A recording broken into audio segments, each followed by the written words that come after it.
مسجد نبوی کا ایک کونا تھا اور ایک بندہ وہاں بیٹھ کے دعا مانگ رہا تھا. اس کے دعا کے لفظوں پہ غور کیجیے. اے اللہ، میں تجھ سے اس لیے مانگتا ہوں کہ تو میرا اللہ ہے، تیرے علاوہ میرا ہے بھی تو کوئی نہیں. تو یہ وہ دعا مانگ رہا تھا اور مسجد نبوی کے کونے میں بیٹھا تھا. حضور نے دیکھا تو ایک صحابی سے کہا، وہ جو دعا مانگ رہا ہے اس کو جا کے بتا دو تمہاری دعا قبول ہو گئی ہے.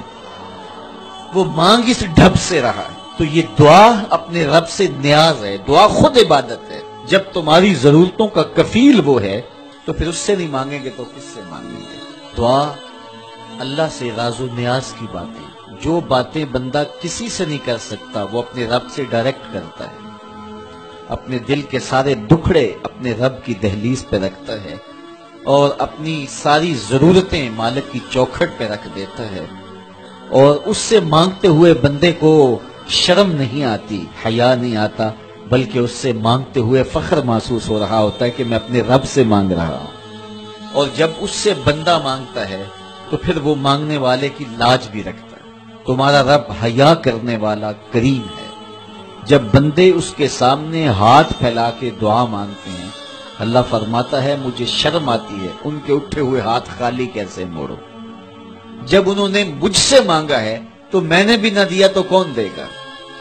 میں ایک سادی سی بات کرتا ہوں. اتنے لوگ جتنے لوگ یہاں بیٹھے ہیں اگر کسی دنیا دار کے ڈیرے پہ چلے جائیں اور اس سے کوئی چیز طلب کریں اور وہ دینے کی استطاعت رکھتا ہو تو وہ کیا خالی لٹائے گا؟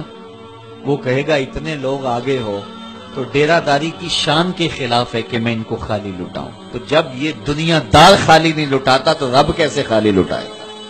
جب بندے اس کی دہلیز پہ چل کے آ جائیں تو وہ بندوں کی ضرورتوں کا کفیل ہے اور ان کے ہر درد کو جانتا ہے اور ان کی ضرورتوں کو پورا کرتا ہے. علماء نے کہا دعا ہر صورت قبول ہوتی ہے.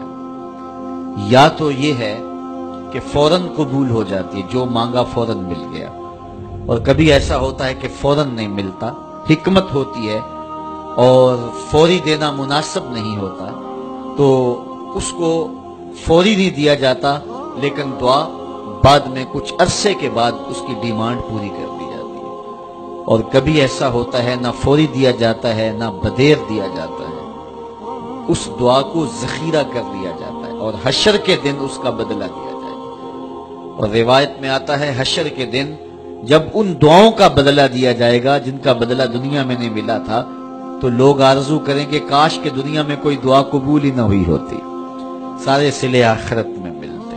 آج یہ بھی بحث چلتی ہے نہیں مانگنا چاہیے، فلاں وقت میں نہیں مانگنا چاہیے.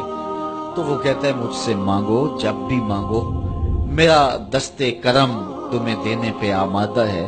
اور اگر کوئی نہیں مانگتا فما کل ما یابو بکم ربی لولا دعاؤکم، اے محبوب فرما دو اگر یہ نہیں مانگیں گے تو اللہ بھی پرواہ نہیں کرے گا. مانگنا تمہاری ضرورت ہے، اگر تم مانگتے رہو گے تمہاری جھولیاں بھرتا رہے گا، اور اگر تمہیں اسے نہیں پکارو گے تو وہ بھی تمہاری پرواہ نہیں کرے گا. تو اس کے حضور دعائیں مانگو، اپنی آرزویں پیش کرو، اپنی تمنائیں اس کے حضور پیش کرو.